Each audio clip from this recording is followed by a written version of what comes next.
નારી જાગૃતિ લોક કલ્યાણ ફાઉન્ડેશન વન્ય પ્રાણીઓ, વન્યજીવો અને પર્યાવરણ પર અવેર કરવા માટે અથાગ પ્રયાસ કરે છે. નારી જાગૃતિ લોક કલ્યાણ ફાઉન્ડેશન એક એવી સંસ્થા જે મહિલા સશક્તિકરણ અને બાળ વિકાસ પર કાર્ય કરે છે. આ સંસ્થા એક લીગલ એનજીઓ તરીકે અમરેલી શહેરથી કામ કરી રહી છે. આ સમગ્ર સંસ્થા ગુજરાતમાં 500થી વધુ મહિલાઓ જોડાયેલી છે. દરેક જિલ્લામાં સેવાકીય પ્રવૃત્તિઓ ચાલી રહી છે.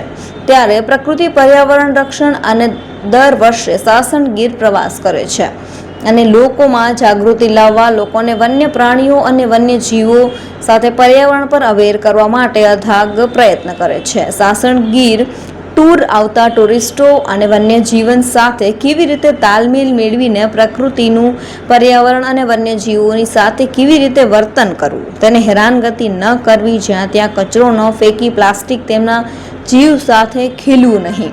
આ પ્લાસ્ટિક તેમના માટે ઘાતક સાબિત થાય છે.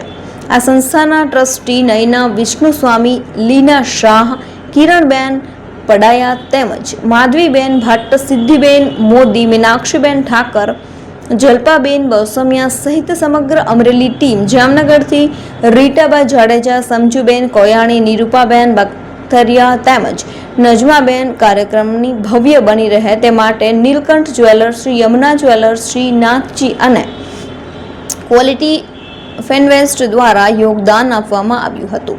વન્ય વિભાગ દ્વારા પણ સાથ સહકાર આપવામાં આવ્યો હતો અને લોક જાગૃતિ લાવવાનો પ્રયાસ કરવામાં આવ્યો. નારી શક્તિ દ્વારા જળ બચાવો, પર્યાવરણ બચાવો, વન્ય પ્રાણીઓનું જતન કરો એવા સંદેશ આપવામાં આવ્યા હતા. જળ એ જીવન છે. જળ આપણને બચાવવું જોઈએ. જળ આપણને બહુ ઉપયોગી થાય છે અને જળ બચાવવાથી ઘણા બધા ફાયદાઓ થાય છે. પર્યાવરણ માટે ખૂબ મહત્વપૂર્ણ છે અને જંગલમાં અનેક વૃક્ષો વાવવામાં આવે છે અને એ પણ મહત્વના છે. બસ વન્ય જીવ પ્રાણીઓના માટે તો છે જ, પણ સૌથી વધારે વૃક્ષો ઉપર જે મહત્ત્વ છે એ આપણને કોરોના કાળ દરમિયાન ખબર પડી. અને જ્યારે આપણે એની વાત કરીએ છીએ ત્યારે ખબર પડી કે ઓક્સિજનના બાટલાની એટલી કિંમત હતી, પણ આપણા ઘર આંગણે એક વૃક્ષ એક ઓક્સિજનનો બાટલો જ છે. જો દરેક એવું વિચારે કે વૃક્ષો વાવવા જોઈએ તો સારી રીતે આપણું જે એટમોસ્ફિયર છે એ સારામાં સારું થઈ શકે અને જે ગ્લોબલ વોર્મિંગ અને ક્લાઇમેટ ચેન્જ માટેની જે અત્યારની પરિસ્થિતિ છે એનો 100% આપણે સામનો કરી શકીએ. મનુષ્ય જીવન માટે, વરસાદ માટે જંગલ ખરેખર ખૂબ જ મહત્ત્વનું છે. તેમાં રહેતા વન્ય પ્રાણીઓ પણ ખૂબ મહત્ત્વના છે. જો તમે લોકો જંગલમાં આવો તો ખાસ કરી અને પર્યાવરણનું અને વન્ય પ્રાણીઓનું ખાસ ધ્યાન રાખો અને તેમને કોઈ પણ હાનિ ન પહોંચે તેનું પણ ખાસ ધ્યાન રાખવું. નારી જાગૃતિ લોક કલ્યાણ ફાઉન્ડેશનની સાસણ ગીર ટ્રીપ.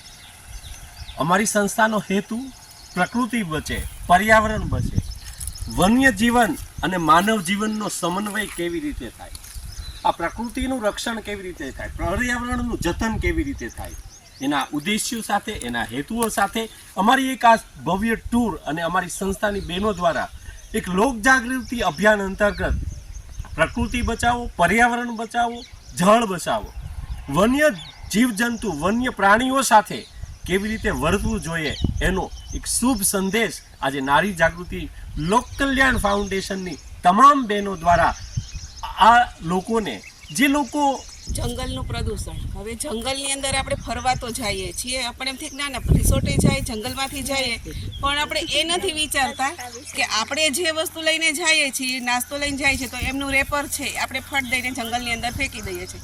હવે એ જંગલની અંદર ફેંકા પછી જે આપણે સિંહ છે, હરણ છે, એવા બધા પ્રાણીઓ છે એ એમનું ખાવાનું સમજી અને એ લોકો ખાય છે.